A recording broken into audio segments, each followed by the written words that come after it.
Promesse Studio Family présente enseignement biblique.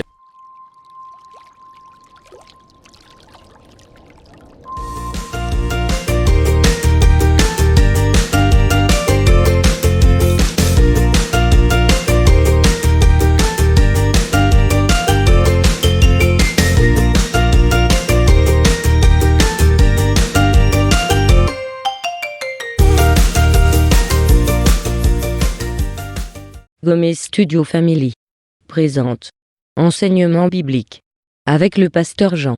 Thème du jour, le temps de mes chers sœurs, pour aujourd'hui l'enseignement biblique. Aujourd'hui, avec la grâce de Dieu, nous allons parler du temps d'Hérode et du temps de Dieu. Alléluia. Mais avant tout, chers frères et sœurs, nous allons demander à Dieu de nous éclairer à travers sa parole, avec le respect que je vous dois.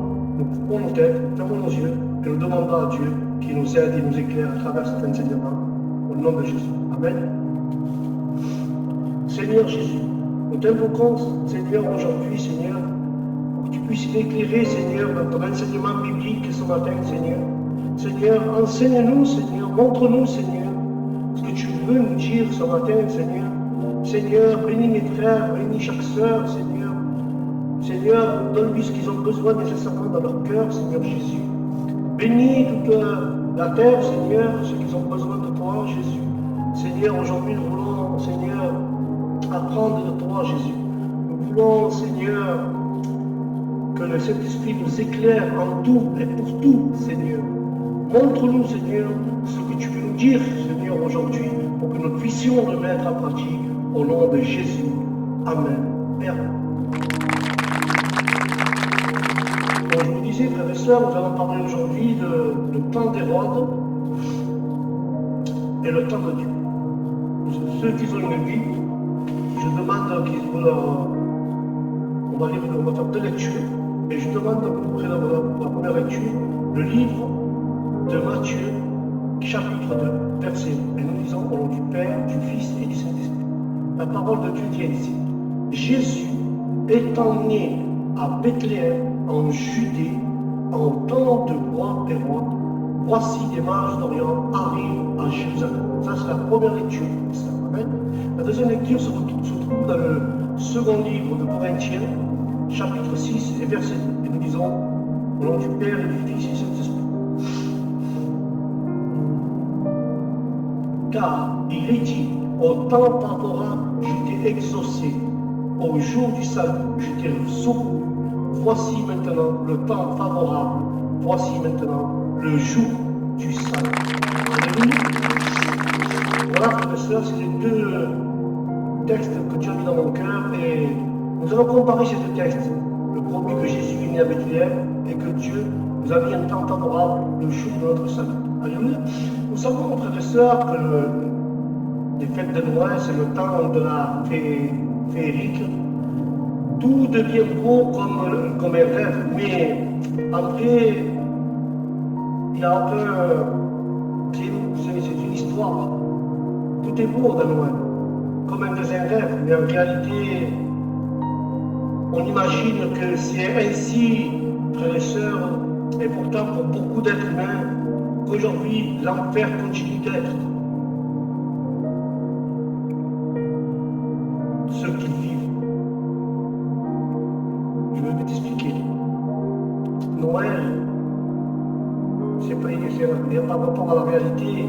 On imagine que c'est ainsi pour tout le monde depuis toujours, et pourtant pour beaucoup d'êtres humains aujourd'hui, Noël c'est comme un enfer qui continue d'être pour les personnes de ce monde.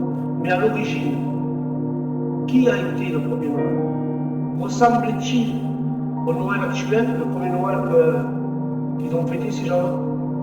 Ils retrouvent les mêmes éléments. Évidemment, frères et sœurs, beaucoup ont été enjolivés et même transformés, dénaturés ou rajoutés.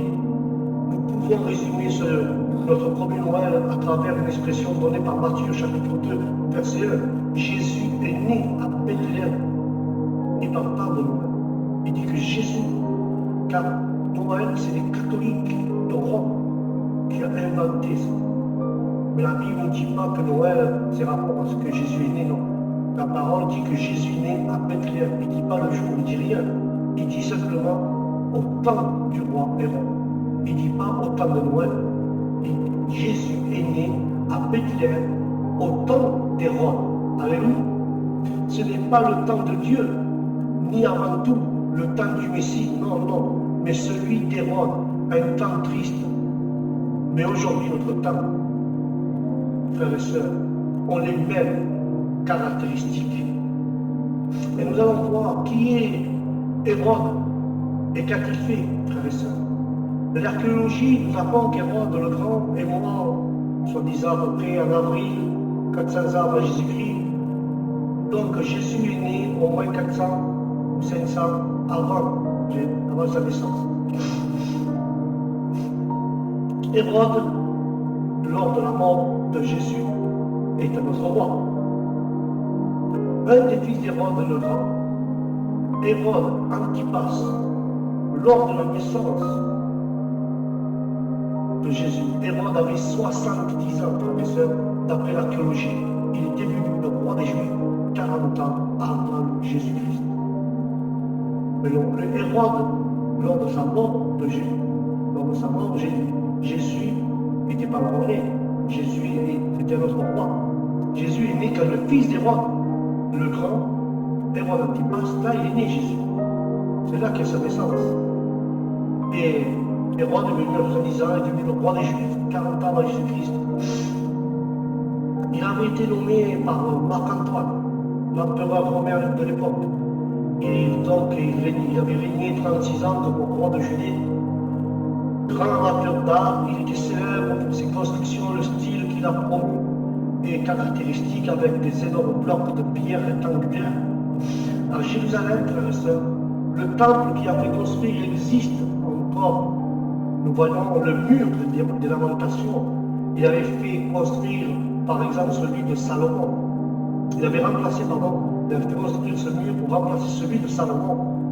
Certaines pierres font entre 10 et 11 mètres de long, et le mur d'enceinte avec plusieurs tours de la forteresse d'Antonia était de son œuvre.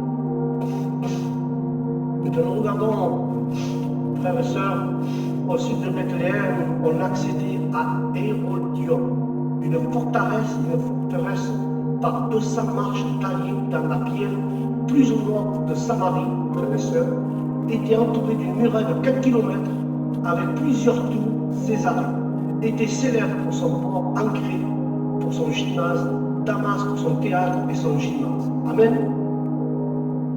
Nous faisons un peu d'archéologie ce matin pour comprendre mes espoirs. Et d'autres villes possédaient des salles de conférence, un système d'approvisionnement en eau, des avenues de marbre. Son but était l'amour de cet Hérode, mais aussi de faire aimer les Juifs en pays étranger. C'était ça son but. Il était respectueux des coutumes religieuses juives, mais semble-t-il, pour s'attirer les bonnes en faveur des Juifs, il faisait tout ça. Alléluia.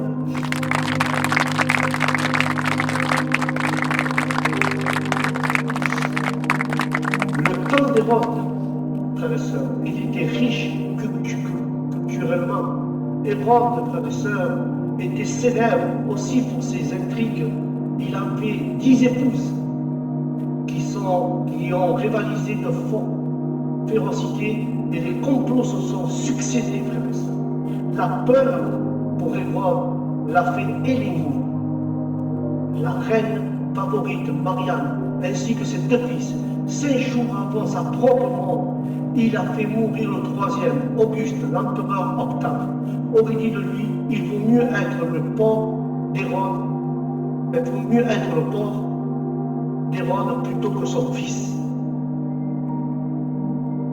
Et un autre fait que l'évangile de Matthieu rapporte au chapitre 2, frères et sœurs, ce roi cherche à éliminer ce roi qui vient de naître, Jésus. Pour lui, c'était un concurrent, frères et sœurs. Il n'hésite pas il n'hésite pas, frères et sœurs, à assassiner tous les petits enfants de la région de Bethléem. Quel contraste dans sa richesse intellectuelle et culturelle. Frères et sœurs, le temps d'Hérode était de violence et de cruauté, et non de contexte. Ce n'est pas le temps du Messie, c'était pas encore le temps de la délivrance de ces Romains qui tyrannisent le peuple juif. Jésus est né au temps d'Hérode, où il y avait de la cruauté et de la violence.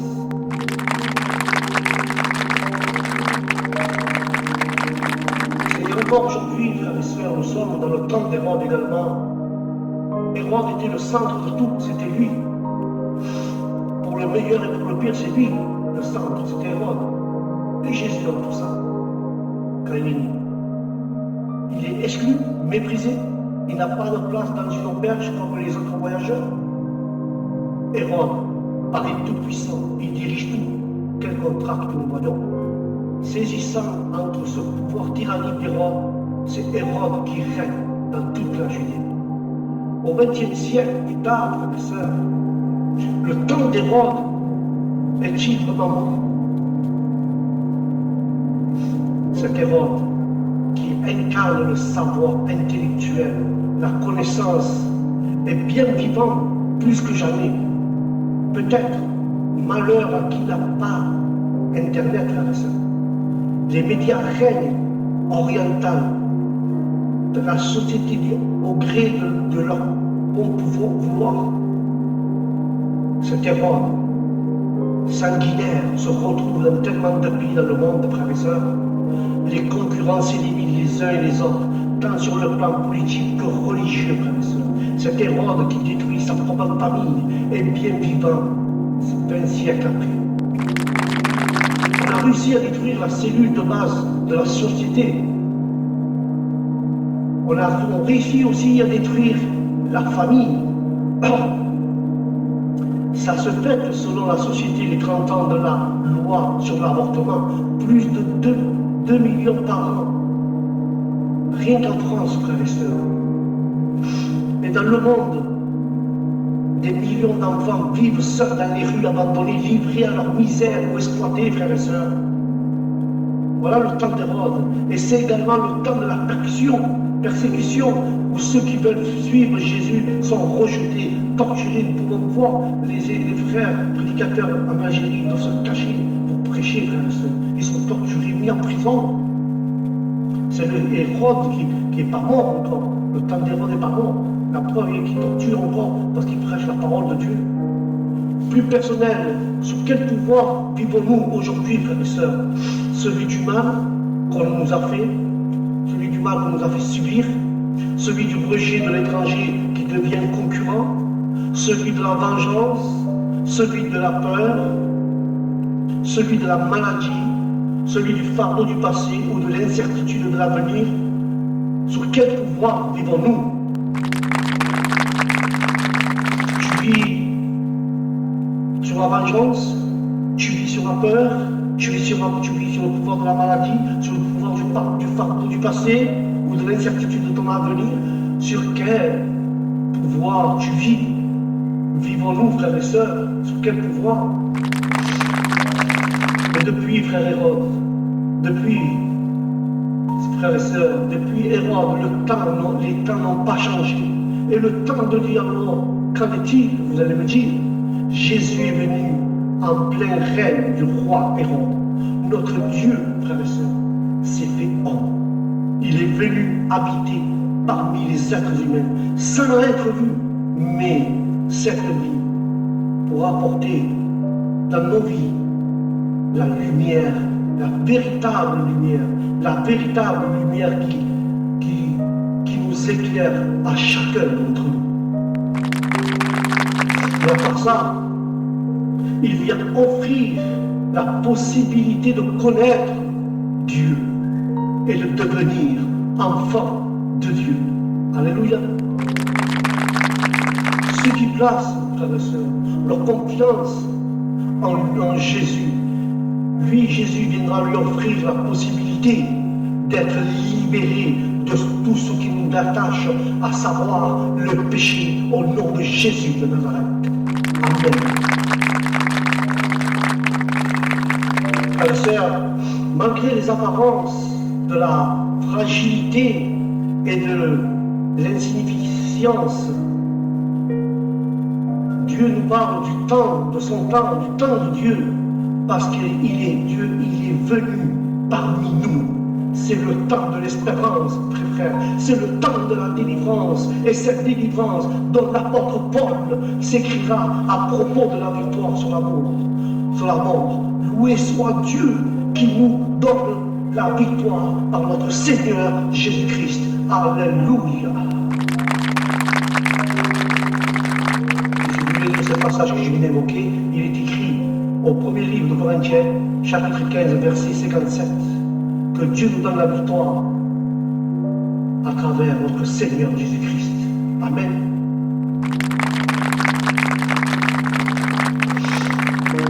Frères et sœurs, nous pouvons voir qu'à travers la naissance de Jésus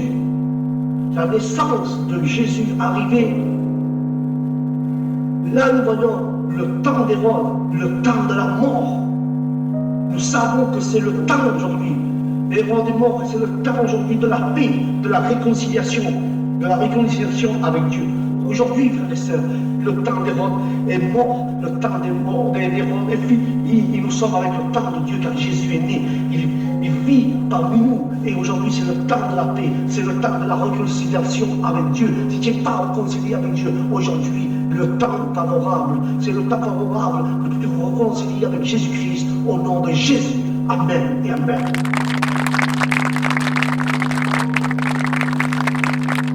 Même, frères et sœurs, même si nous sommes dans le temps de l'épreuve, nous ne pouvons pas être écrasés par elle. En parlant des épreuves que nous traversons, la Bible dit, Paul écrit, regardez frères, ce que dit Paul dans le livre de Romains, chapitre 5, versets 1, 3 et 4. Paul dira, nous sommes en paix avec Dieu grâce à notre Seigneur Jésus-Christ. Frères et sœurs, nous tirons notre fierté même dans notre détresse, car nous savons que la détresse produit de la persévérance. La persévérance conduit à la victoire dans l'épreuve, et la victoire dans l'épreuve nourrit l'espérance au nom de Jésus de Nazareth.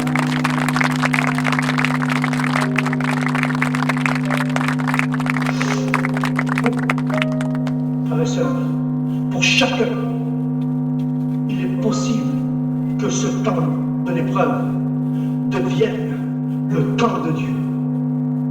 8 jours après sa naissance, Jésus est présenté au temple, frères et sœurs. Siméon, qui attendait la consolation poussée par l'Esprit de Dieu, était venu au temple. Et quand il voit ce bébé, quand il voit Jésus, il est convaincu qu'il voit le Sauveur. Amen. Le Sauveur tant attendu, le Sauveur que le Seigneur a suscité en faveur de tous les peuples. Il est la lumière pour éclairer les nations. Il sera la gloire d'Israël et de son peuple au nom de Jésus.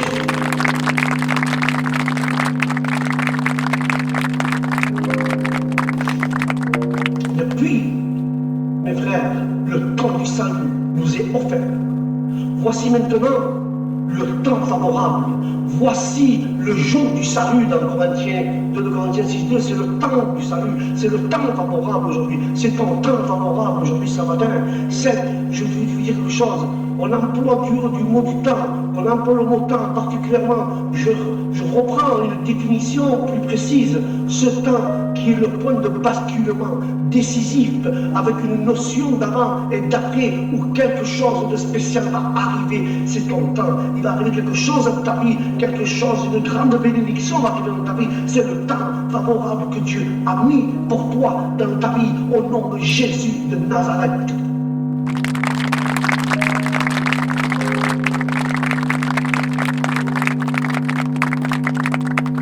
Mes frères, contrairement à Chrono, le temps Caïro n'est pas linéaire, ni qualitatif.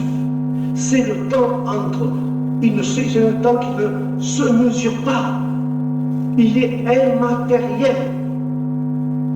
C'est une autre dimension. Alléluia, c'est une autre dimension, frères et sœurs. C'est une dimension du temps qui crée de la profondeur dans l'instant. Alléluia. quand Dieu a envoyé le Messie, Jésus, cela a été le point de basculement décisif avec une onction d'avant et d'après. Alléluia. Mais, frères et sœurs, cette notion du temps est pour nous aussi ce que notre engagement dans notre conversion à Dieu est un point de basculement décisif qui a des conséquences sur le temps chrono, à la durée de notre vie, mais qui touche aussi le temps de l'éternité au nom de Jésus de Nazareth. Alléluia. Quel beau enseignement nous apprenons aujourd'hui. Mais laisse-moi te dire, pour terminer, revenons à Hérode.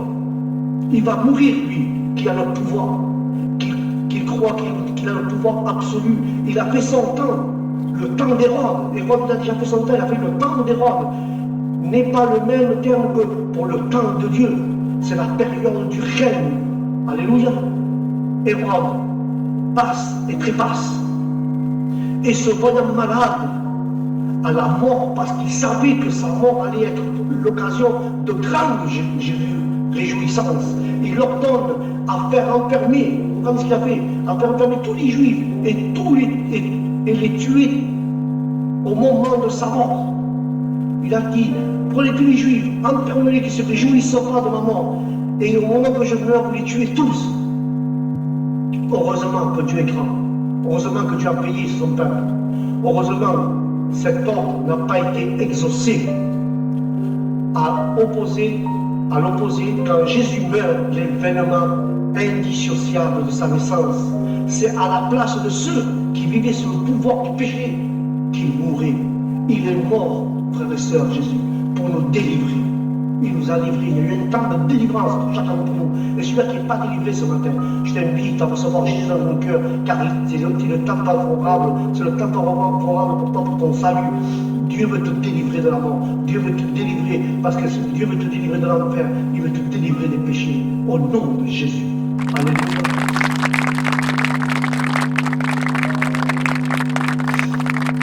Pour qu'il passe des ténèbres, frères et sœurs, à la lumière, et du pouvoir de Satan à Dieu, pour qu'ils croient en Jésus,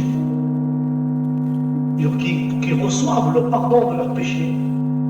Écoute bien, je répète, pour passer les ténèbres à la lumière et du pouvoir de Satan au pouvoir de Dieu, pour qu'ils croient en Jésus et reçoivent le pardon de leurs péchés, Paul dira dans son témoignage, au livre des Actes 26-18, voilà ce qu'il dit Paul. Le temps de Dieu, c'est celui de la résurrection et de la vie. Il y a 2000 ans, frères et sœurs, comme aujourd'hui. Aujourd'hui, c'est le temps que Dieu nous offre pour que nous tournons vers lui. Si tu n'es pas tourné vers Dieu, Dieu, aujourd'hui, te donne l'opportunité. Aujourd'hui, c'est le temps de Dieu. Il veut t'offrir cette vie éternelle. Tourne-toi vers Dieu, en lui, faisant toute confiance. Pas pour l'admirer, non, mais pour abandonner ta vie et donner ta vie à Dieu. Abandonner ta vie de ce monde et donner ta vraie vie au grand Dieu, au Dieu d'amour. L'apôtre Paul nous donne et nous encourage à ses lecteurs à accepter cet amour de Dieu. Dieu déclare dans les Écritures, au temps favorable, j'ai répondu à ton appel, et au jour du salut, je suis venu à ton secours. Or, c'est maintenant le temps favorable, c'est aujourd'hui le jour du salut. Laisse-moi te dire, nous aussi nous pouvons répondre favorablement à Dieu si tu le veux ce matin. Et cela pour que nous connaissons le temps, la paix avec Dieu, un temps qui a le goût de l'éternité. Laisse-moi, je vais conclure avec ceci. Dieu t'appelle, c'est le temps favorable que tu te retournes vers lui, que tu fasses un demi-tour, un basculement, et tu te retournes vers Dieu pour être pardonné, pour être passer de ténèbres à la lumière, et pour être passer du pouvoir de Satan au pouvoir de Dieu, et être avec Dieu. Et Dieu t'appelle, et aujourd'hui c'est ton jour de salut. Si tu es venu, Dieu est venu à ton secours. C'est aujourd'hui ton temps favorable. Aujourd'hui, c'est ton jour de salut. Je me rappelle une histoire de Zachée. Zachée, il était là, il voulait voir Jésus. Il était monté sur un arbre, un sycomore, il est monté au-dessus. Et Jésus était là. Et Jésus le voyait et dit, aujourd'hui, le salut rentre dans ta maison. De la même manière, je te dis, aujourd'hui, le salut va rentrer dans ta maison. Celui qui peut donner son cœur à Jésus, celui-là qui veut donner le cœur à Dieu. Aujourd'hui, c'est le jour favorable, c'est le jour de ton salut. Donne ton cœur à Dieu au nom du Christ et tu recevras le temps de paix, le temps de paix, de joie dans ton cœur, tu verras, et tu vas te baptiser, tu vas suivre Jésus, et c'est un avant-goût de l'éternité. Et je t'invite ce matin, ceux qui veulent donner leur cœur à Dieu, de lever leurs mains, baisser leur tête, de fermer les yeux, je vais prier pour Dieu, car aujourd'hui c'est le jour du salut pour ta vie, au nom de Jésus. Seigneur Jésus, adorable. Je t'en supplie, Seigneur, tu vois les mains qui se sont levées ce matin, Seigneur Jésus. Je t'invoque, Seigneur, que aujourd'hui c'est leur jour pour salut, Seigneur. Je te donne grâce, Seigneur, pour le salut que tu vas leur donner à mes frères et à mes sœurs. Je te donne grâce, Adonai, car tu es le seul, l'unique qui peut le faire. Jésus, nous t'aimons, nous voulons être avec toi chaque jour, Seigneur. Les mains qui sont levées, bénis, Seigneur, qu'ils puissent arriver au baptême des eaux, Seigneur, mais aussi qu'ils reçoivent le baptême du Saint-Esprit. Seigneur, bénis de grande manière. Je t'en supplie, Jésus, que leur cœur soit abondamment rempli de toi, qu'ils soient remplis de joie et de paix, Seigneur. Seigneur, qu'ils peuvent donner vraiment leur cœur à toi, Jésus-Christ, car tu es notre sauveur. Car aujourd'hui, comme tu as dit à Saché, leur salut rentre dans leur maison. Tu fais de leur corps ton temple, Seigneur. Merci pour eux, Seigneur. Bénis-les, garde-les, au nom de Jésus de Nazareth. Merci, Jésus. Voilà, mes frères. La biblique arrive à son terme, se termine, et je vous souhaite de grandes choses en Dieu, des grandes bénédictions, et surtout n'oublie pas que Dieu t'aime. Et ceux qui ont donné leur cœur à Dieu vous a fait quelque chose de bien dans votre vie. Vous allez voir le résultat, que Dieu est grand, que Dieu est avec toi, en tout et pour tout. Il t'abandonnera jamais dans la maladie, la difficulté, il sera toujours avec toi. Voilà mes frères, je vous quitte, je vous dis que Dieu vous bénisse comme une fois. Et je vous dis au prochain programme, que la paix de Dieu sera dans votre cœur, dans votre esprit, dans votre âme et dans vos maisons. Shalom.